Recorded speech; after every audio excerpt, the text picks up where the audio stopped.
companies that were in existence for 50, 60 years have disappeared off the face of the earth. Outsource their old ways and they become old bad habits. Adversarial relationships. How to make the bottom line look better. A lot of people that are stressed now at the company. Downsizing, right-sizing. How to get my arms around all this information. It seems like every day there's Very little time. get it first. This environment, and they couldn't have the freedom to do what they want. There is a lot more competition to invest in people.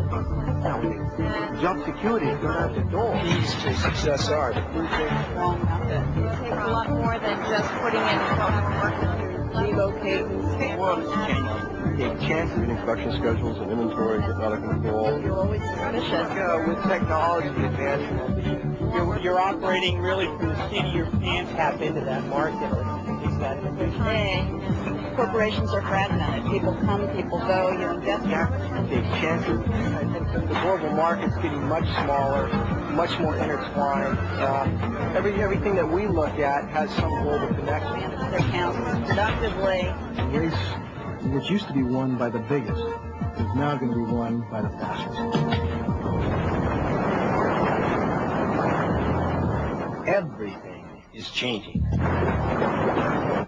And not only is it changing, but it's changing at an accelerated rate. You have the challenge here, and then you have the response that's equal to it. That equals success. But then you have a new challenge up here. The old successful patterns, processes, practices no longer work.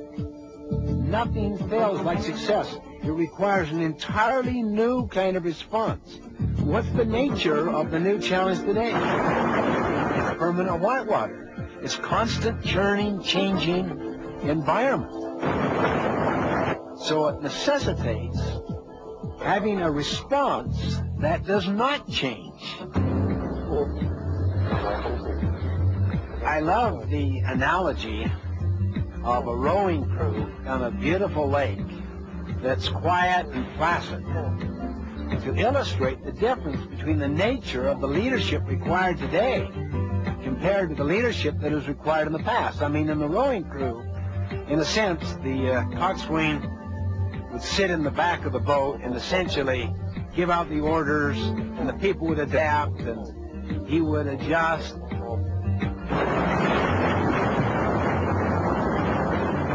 But on a turbulent whitewater situation, everyone has to have something inside them about what are we trying to do, what are the principles that are operating here, because if you try to manage them, they can't even hear you.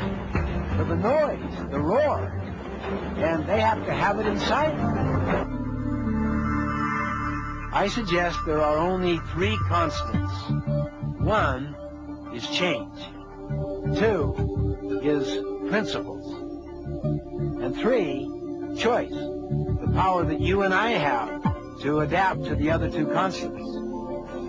The greatest need we have in this whitewater world, this permanent whitewater world, is something that does not change, a changeless core. If people have principles at their center so that it's a changeless core, it gives them the capacity to deal with the dynamic changes that surround them.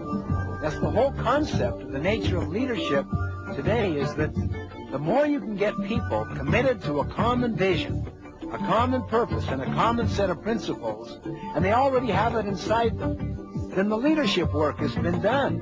And that's what the concept of principle-centered leadership is that you get principles into the heart and minds of people, and then into their culture.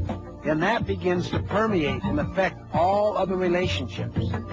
That's what has permanent strength and viability, so that it gives people at the center of an organization and in the center of their hearts and souls a sense of